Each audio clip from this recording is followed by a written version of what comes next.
शैतानुर्रजीम बिस्मिल्लाहिर्रहमानिर्रहीम। सूरह मोमिन की आयत नंबर 52 से 55 तक। और ये तुम्हारी जमात हकीकत में एक ही जमात है और मैं तुम्हारा परवरदिगार हूँ, तो मुझसे डरो।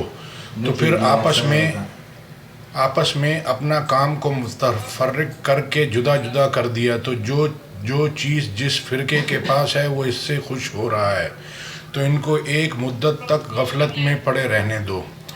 ये जमातों के बारे में बात हो रही है, दीन के बारे में बात हो रही है। फिर सूरह हूद के अंदर 17 नंबर की आयत कह रही है, भला जो लोग अपने परवरदिगार की तरफ से रोशन दलील रखते हों और इनके साथ एक आसमानी गवाह भी इसकी जानिब से हो और इससे पहले मूसा की किताब हो जो पेशवा और रहमत है, तो क्या वो कुरान पर ईमान नहीं लाएंगे? यही लोग इस पर ईमान लाते हैं।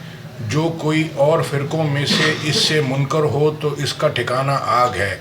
तो तुम इस कुरान से शक में ना होना, ये तुम्हारे परवरदिगार की तरफ से हक़ है, लेकिन अक्सर लोग ईमान नहीं लाते। अल्लाह हू अकबर। कुरान पे, अल्लाह की किताब पे नहीं लाते। जज़ाकल्लाह खैर। आयत में साथ में अटैच कर दूँगा।